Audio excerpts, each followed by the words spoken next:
हिंगोली जिल्ह्यातली ही सामाजिक समस्या आपण पाहिली। आता काही आंतरराष्ट्रीय घडामोडी पाहूयात। बातमी पाकिस्तानमधून। इस्लामाबाद शहरामध्ये तब्बल 21 तास चाललेली इराण अमेरिका या दोन्ही देशांच्या प्रतिनिधींमधील चर्चा अखेर निष्फळ ठरली।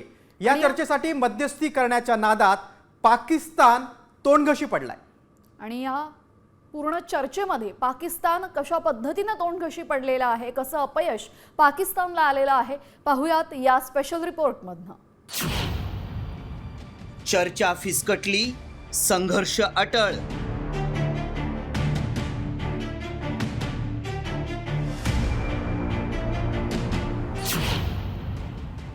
मध्यस्थीच्या नादात पाकिस्तान तोंडघशी।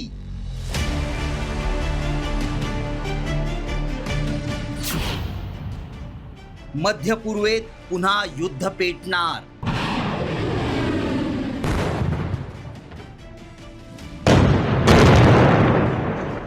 11 एप्रिल, ठिकाण इस्लामाबाद।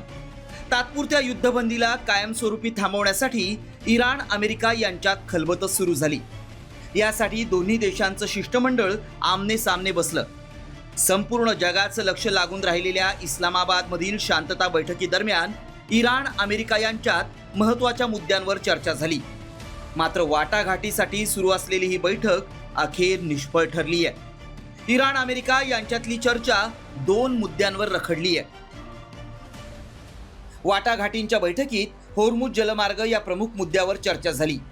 टोल वसुली आणि पूर्ण नियंत्रण कायम राहावं अशी भूमिका इराणनं घेतली आहे, तर अमेरिकेनं जुनी व्यवस्था ठेवण्याचा पवित्रा घेतलाय।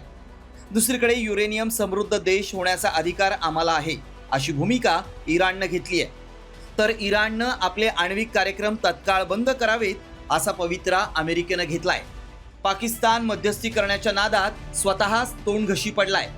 तब्बल 21 तास बंद दाराआड चाललेल्या बैठकीनंतर दोन्ही देशांचे नेते कुठल्याही ठोस तोडग्याविना मायदेशात रवाना झालेत।